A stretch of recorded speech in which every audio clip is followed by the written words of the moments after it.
cunha reducción de frecuencias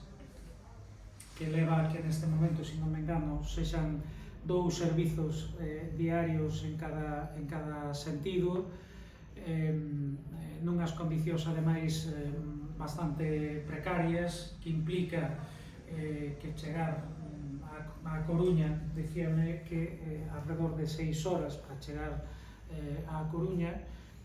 o que nesta altura e neste momento con os prezos ademais caros, que neste momento non se justifica. É verdade que houve unha actuación que, por certo, hai que dicilo, estaba incluída, e foi o BNG impulsor decidido desa actuación, estaba incluída no acordo de investidura do ano asinado en xaneiro do ano 2020, en concreto 4 de xaneiro do ano 2020, de modernización da liña entre Lugo e